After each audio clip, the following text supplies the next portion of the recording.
Hi అండి, good morning. ఎలా ఉన్నారు? బాగున్నారా? నేను బాగున్నా. నేను పన్నీర్ కర్రీ తయారు చేయాలనుకుంటున్నా. దానికోసం ముందుగా 200 గ్రాముల పన్నీర్ తీసుకొని ఇలా చిన్న ముక్కలుగా కట్ చేసుకోవాలి. దీన్ని పక్కన ఉంచి ఒక బౌల్లో సాల్ట్, కారము, పసుపు, గరం మసాలా, ధనియాల పొడి వేసి దానిలో పన్నీర్ ముక్కలు వేసి బాగా మసాలా కలిసేటట్టు కదుపుకోవాలి.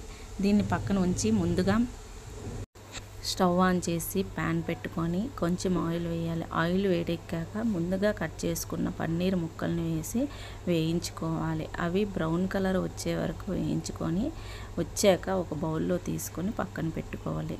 నెక్స్ట్ అదే ప్యాన్లో కొంచెం ఆయిల్ వేసి ఒక ఆనియన్ కట్ చేసుకొని వేయించుకోవాలి.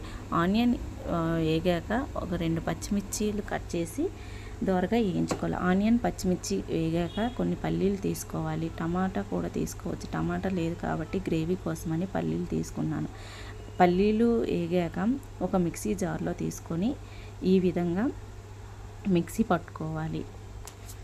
నెక్స్ట్ మళ్ళీ అదే ప్యాన్లో కొంచెం ఆయిల్ తీసుకొని ఆయిల్ వేడెక్కాక దాల్చిన చెక్క, బిర్యానీ ఆకు వేసి ముందుగా గ్రైండ్ చేసుకున్న పేస్ట్ని వేసి వేయించుకోవాలి. దానిలో కొంచెం పెరుగు, వాటర్ యాడ్ చేసి గ్రేవీ వచ్చేంత వరకు ఉడికించుకోవాలి. ముందుగా ఫ్రై చేసుకున్న పన్నీర్ ముక్కల్ని వేసి 10 నిమిషాల పాటు ఉంచినట్లయితే పన్నీర్ కూర రెడీ. దానిలో కొంచెం కొత్తిమీర వేసి దించుకోవాలి.